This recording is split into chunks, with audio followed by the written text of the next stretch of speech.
Hey folks, it's Ryan Bridge Bugman, and we're still in the Coronado National Forest, and we are at our final destination here in the Chiricahuas. We're going to be blacklighting tonight, and this is pretty cool. This is probably one of the more remote places that we've been so far, and we're only on day 2 of our trip to Arizona. The Coronado National Forest is one of the largest national forests in the United States, and we're just happy to be here, man. We're gonna hold out here for the night. We're gonna set up some lights, and we're gonna see what we can bring in. There's been a forest fire in here not too long ago, and that's good because it burns off a lot of the underbrush. It also can trigger a lot of insects and a lot of things that are gonna feed on the dead trees and the downfalls that are gonna be in here, and that can actually increase what comes in as well. So we're not gonna argue with any of that. We're just gonna hope that that doesn't happen while we're here today. So get a good look at this creek down below us. That used to have water in it. So far, every time I've been out here, there was running water coming down that creek, and today, there's no water. So again, we're in a position where Arizona is being hit with a pretty serious drought, and we're dealing with it as well when we're in here trying to catch insects. So we're gonna set up our lights in this area. We're gonna draw from the opening back here. We're gonna draw from this opening up here. This looks like this side canyon here, and we're gonna pull from the immediate area. And then at some point tonight, we're gonna go road cruise, and we're gonna go up and down this road out here, and we're gonna look for whiptail scorpions and probably tarantulas. And if we're lucky, we might find both of those as well. So it's a full night, nothing but tons of cool bug fun. Stay with me, man, it's gonna be fun. Unbelievable, guys. We ran into, we're almost in. We're a few miles shy of Turkey Creek, and we ran into a huge group of turkeys. We're literally surrounded by turkeys right now, and we've got at least three big gobblers down here just going out of their minds gobbling. These are Gold's turkeys, all right? These things are unique, endemic. They're coming up out of, I believe, Mexico as well as up into Arizona.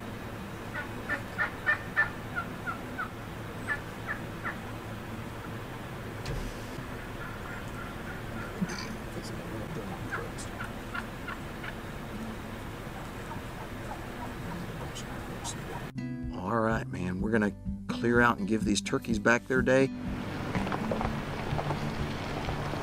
Water is key in the desert, even here in the Chiricahua Mountains in the high desert where we are now.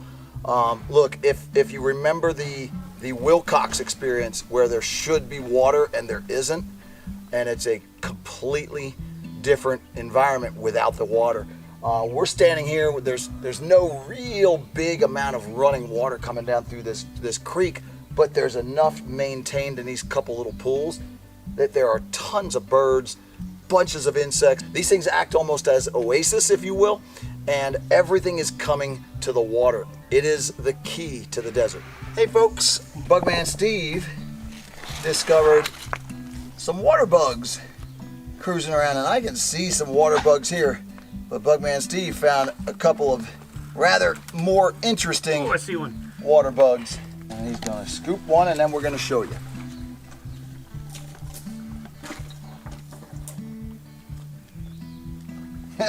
Yeah, I saw that. It was big. I got him. Nice. These will give you a nasty bite if you hold them wrong. But they're really cool. Make cool pets.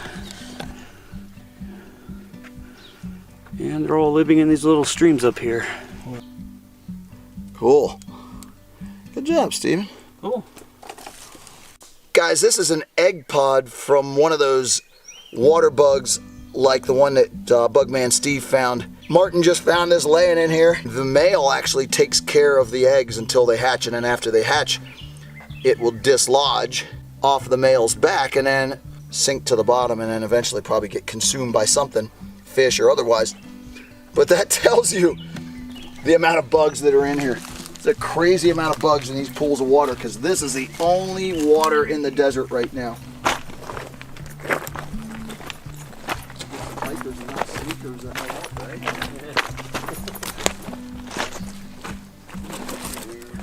This guy here, this is a desert centipede, Scolopendra polymorpha.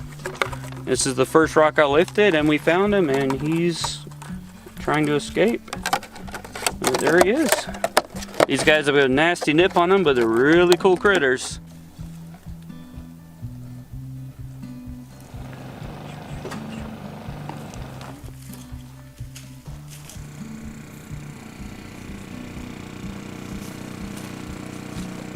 So the lights are all set. Everything's going. Insects are starting to come into those lights. What we're gonna do in order to kill some time, because look, man, nothing really cool and exciting is gonna start happening until probably 11 or 12 o'clock night. So we're gonna like go on a little night hike.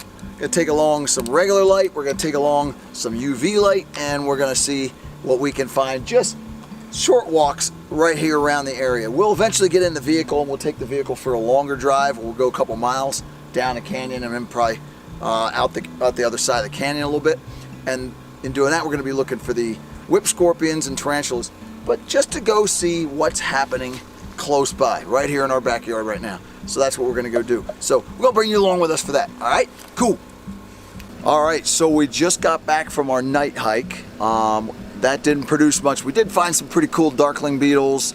Some of those things I'm probably going to use for programs. Those are pretty neat.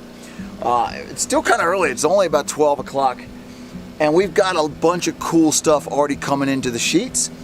There's sphinx moths and a bunch of beetles and mantid flies and owl flies, and all of those things are very, very typical of Arizona.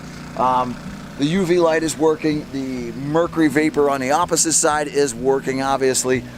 We're lighting up this entire valley. Pretty cool stuff. So let me explain what is going on here besides the bugs and the insects. That is the easy part. The sheets are set up in order to reflect the light off and basically create more of a boom. The lights are pretty specific because the mercury vapor bulb on the backside is a 1,000 watt bulb.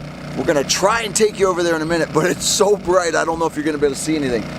The light up here in the front is a 15 watt ultraviolet. This ultraviolet tube, you can get these through BioQuit. Pretty simple light setup. You just plug them in and you go. They fire right up and they run. But keep in mind, insects use ultraviolet. They see the world in the ultraviolet spectrum. So the more ultraviolet we put on the sheets, the more insects we generally are going to attract. We can also cycle the big mercury vapor bulb on the other side. We can turn that on and we can turn that off, and that will also help to bring in more insects as well. So that's kind of good to do. So maybe when we get over there, we'll do a quick cycle of it. This is a crazy big bulb, and it's going to pull in a ton of insects, which is why we like to do this. Even if it didn't have the UV on the opposite side, this bulb still has UV built in, and it would still pull in a crazy amount of bugs. We're just trying to go for the maximum amount.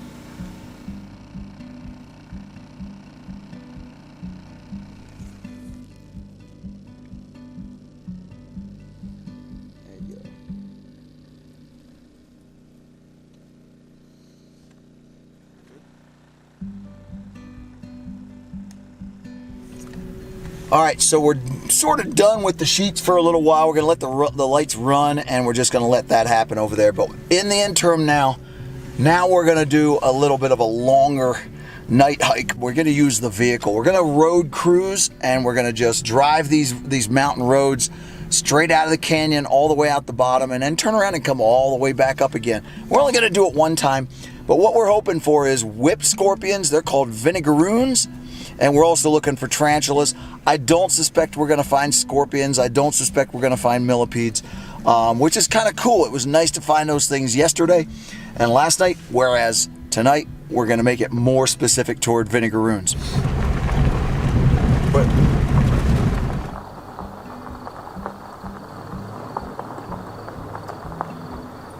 this is a tarantula. Guys, we're road cruising here in Arizona, and we're in the Chiricahuas Mountains, and we're road cruising for tarantulas and vinegaroons, also known as whip scorpions. And we just found this beautiful male tarantula, and we're pretty sure he's a male. Actually, I'm positive he's a male. Now I can see the hooks on the front legs.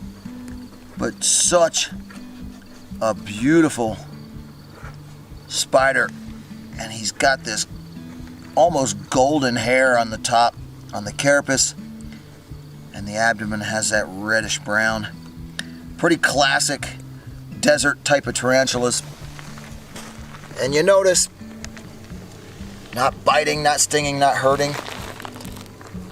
Now, I mentioned that this is a male, and I mentioned how positive that I am it's a male. If you'll let me do this, I'm just going to point it here. There are hooks on the front legs, but not all the way down here at the feet. The hooks are midway up the leg.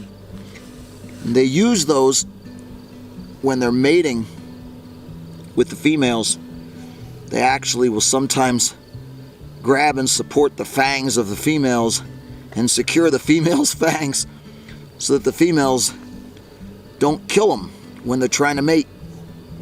I'm also looking at, and this is just a thing that with me, I'm looking at the size of the abdomen. If this were a female, the abdomen would be probably twice that size. And the males on top of that are generally the ones that are going to be out wandering around at night. Because male tarantulas never stop moving. They are always on the run and always on the go. And that's also why male tarantulas typically only live about 7 or 8 years. Whereas female tarantulas can live to be 30 to 35 years, which is crazy cool. But yeah, he's out probably cruising for girlfriends tonight.